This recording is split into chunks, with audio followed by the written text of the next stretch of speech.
After 2019, the big day, it was hard for us Chance fans, but he's back with Starline, which is a very interesting take for an album name because it shouts out Marcus Garvey in his Starline project, which was to return black people to Africa and resemble a sense of economic independence. And I mean, Chance has always been a conscious like rapper. He kind of like infused that into his style. So I'm kind of curious to see if that's going to bleed into any of the tracks on this album. So I'm hoping that he is able to make a valiant effort at a comeback. 17 songs long, an hour and 7 minutes. That first, and we back about to feed families. They had me in the class with the dumb niggas. This nigga come to class with an umbrella.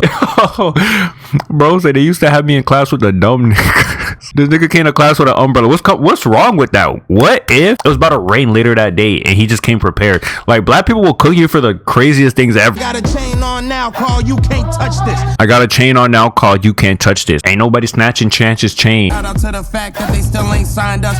No contract, no fine print, no lease, no co-signment. Shout out to the fact they still ain't signed us. No contract, no fine print, no lease, no co-signment. So this is obviously a nod at Chance being happy that he went independent instead of signing a contract. I know in a previous song, I think it was Angels, he said he had an OVO contract at one point. So this is obviously him just being happy that he's able to own his masters, own his distributions, I believe, and all of that things that come with being independent. And Chance is really that one guy who really helped popularize not just that SoundCloud era, but showed that being independent is feasible.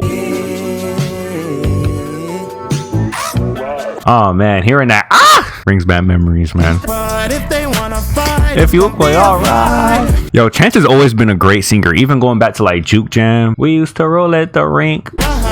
Trust you gon' be alright, we gon' be alright.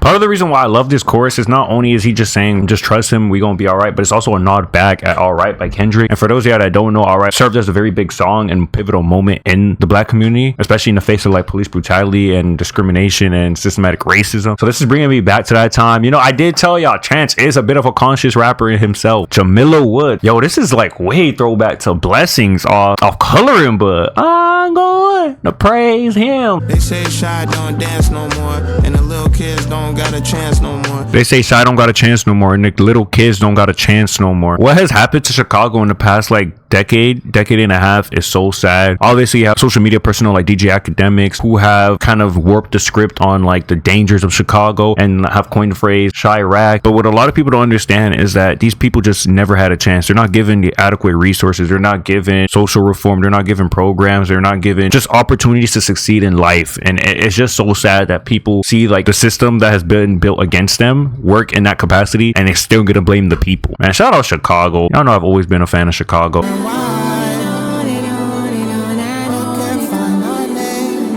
It's a beautiful song from Jamila Woods' chorus about on and on. The way she delivers, the way she sings it, her cadence, everything about her performance is great. And then a very introspective track from Chance where he talks about things like from his past, how well it was like growing up in Chicago. He talks about things like the streets will have you playing with your real cousins, basically insinuating that white America will make you fight amongst each other. This is a very interesting name for a song title. The judge said what? I don't see no problem. The world said yup, that's the Negro problem. So this is a very interesting delivery of a verse here. So obviously he's talking about things that plague black people. So he goes on to say things like guns, police, and obviously the criminal justice system. And that white America will look at this and be like, that's not us, that's you, that's the Negro problem. I know how you get when it's melanated individuals, more clinical trials, more chemicals for our women. I know how you get when it's melanated individuals, more clinical trials, more chemicals for our women. So obviously he's talking about medical racism when it comes to black women, how they will not take black pain as seriously because they're like, oh, black people have a higher pain tolerance, and that's why a lot of more black people die when undergoing things like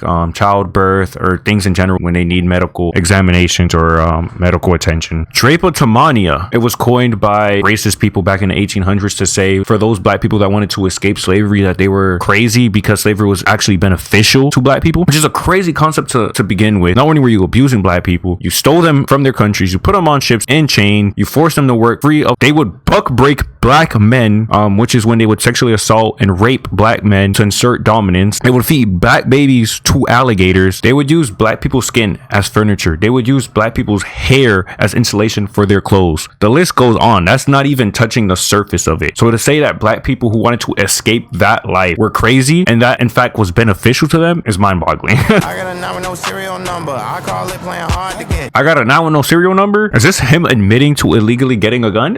She said talk to me crazy. I said and she said say no no more. Right away he said Lil Key sounded like Lil Boo Boo. Yo, are niggas really buying Lil Boo Boos, bruh? Nobody fucking with me my age or older. I'ma be one of the greatest. How old is Baby Chief Do It? He's 17? Don't text me saying we gotta work on, really wanna talk. Fuck you, pay me. That's true though. CEOs and corporations these days be like, oh, Gen Z so lazy because they expect us to do more for less money. And it's like, no, fuck you, pay me. D-Tank said don't hit, she dirty, but it's too late. I already ate it. D-Tank said don't hit it, she dirty, but it's too late, I already ate it? Bro fucking with dirty hoes. My favorite rapper named Tupac. Love Tupac cause he shot 2 cops. I got a new chain that say, fuck. Fuck ice, nigga. Ah! First off, shout out Tupac for shooting 2 cops. Chance has been saying pigs this whole song. For those that don't know, that's in reference to police. But also, fuck ice. What they doing to people? Like, how can you like enter these churches, schools, job sites, physically remove these people from there and deport them? These are the criminals Trump promised to get rid of out of the country. What about Elon Musk? What about Trump himself? He got like 34 counts of SA. Y'all are the criminals. Y'all know I really be saying Tupac really from the East Coast. And ain't no taxes on the wealthy. And ain't no taxes on the wealthy because obviously they just want tax cuts and they want you all to pay the taxes. Come on, I thought we knew this. Yo, cause even Jeff Bezos' wife got up and left, yo.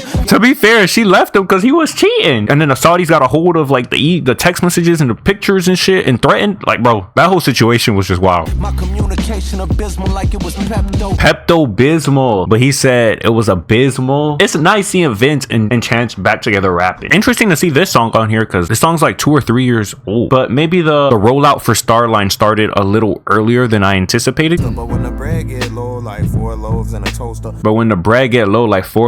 toaster. Bread isn't money, but when you lower the toaster, the loaves go down. Yo, Chance has always had a good pen. This ain't pajamas, I was afraid then. I boogeyman slave. I boogeyman slayed. Don't Kendrick call himself the boogeyman? The best things in life on the opposite side of fear. The best things in life are on the opposite side of fear. To live the life that you want, you have to be able to face the fears that put an obstacle in that path of the life that you want. But once you're able to break down those barriers, you're able to live the life that you want with no regret. Fuck Mussolini with his dad. Fuck Mussolini with his dead ass. I feel like that's so random. But I mean, yeah, fuck fascists. I was hoping I could fit. You said it's too late for that, but you should see how big she is. So what I'm gathering from this song thus far is this seems to be a track aimed at his ex-wife, I think it is, because I think they got divorced, and his kids. And I say that because this track seems to be very introspective in the journey that he's gone through, the trials and tribulations that he's been experiencing, but also altogether just being a better person. So, I mean, salute to Chan for the growth that he's undergone.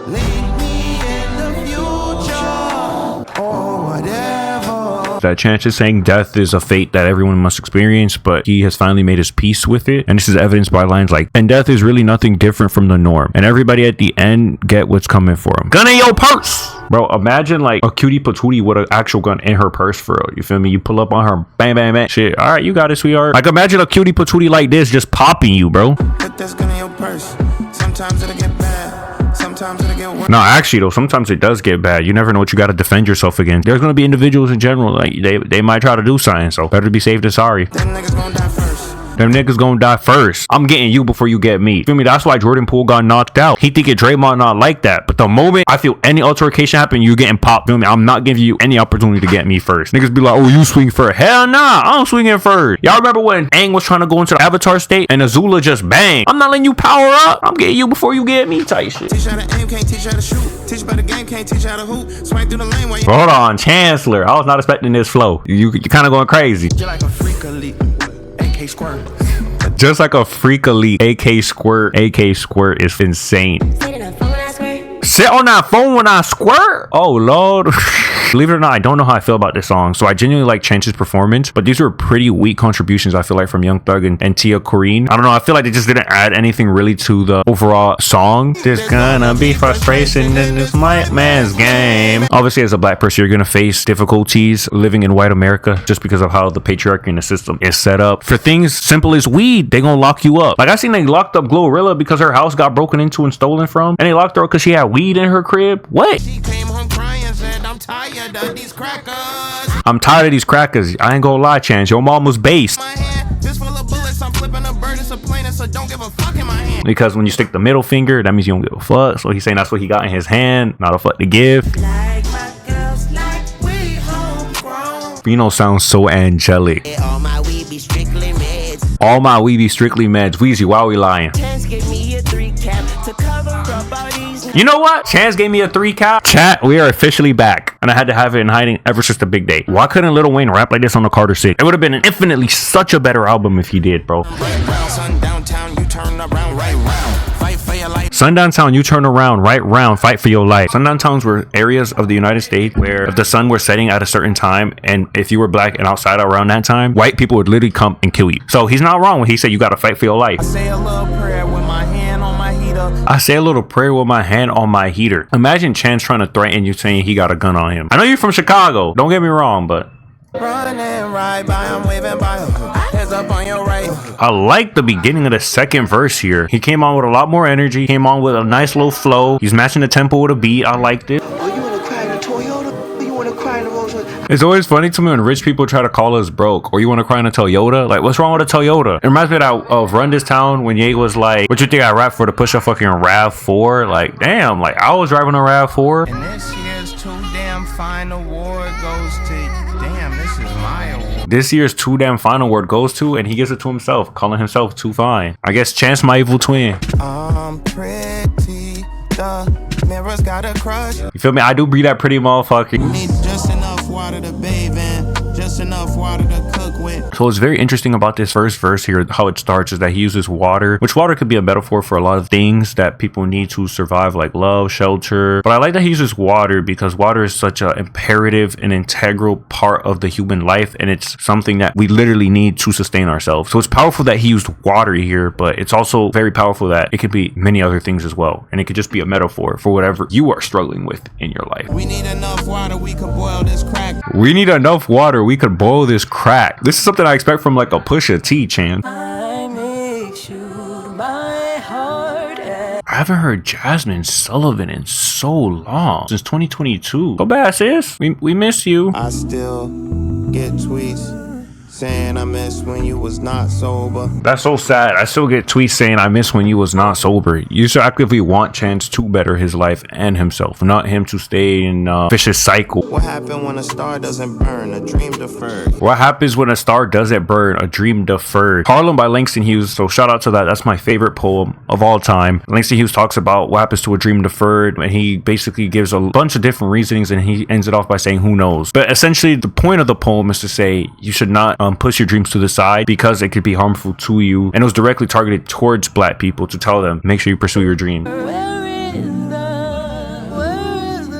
I love Jazmine Sullivan's voice here. Like, it sounds amazing. So that is Starline by Chance the Rapper. First things first, I want to say that this was definitely a bounce back album from Chance, given how Chance the Rapper has revolutionized like the mixtape game. Like, he's dropped some of the greatest mixtapes of all time, from Acid Rap, Coloring Book, even 10 Day. So I think this album has a little bit of everything. So the first few tracks, he's giving like that little conscious rap. He's talking about like what's plaguing black people, and then I'll probably say the highs and lows up into Link Me in the Future, him being just introspective, him talking about the difficulties he's faced in life, the growth that he's had to overcome. I feel like Gun in Your Purse is a little out of the frame of this album here. I feel like Tree should be probably moved up with the first block, because yes, it is a smoking track, but he does talk about like inequity, weed business for black people. The rest of the track is just about him going back to his gospel rapping. But I do like how Chance showcases his pen. I would say this album is definitely reminiscent to some capacity to Coloring Book, but as an album as a whole, I liked it. And I will say you had some very powerful tracks on here, like the Negro Problem, Drapetomania, Glad to See You're Back, Glad to See You're Rapping Again. And I'll definitely tell you now, the hat will definitely be out for the time being, because it's safe to be a fan of you again, my boy. My favorite rapper named Tupac. Love Tupac cause he shot 2 cops. I got a new chain that say, fuck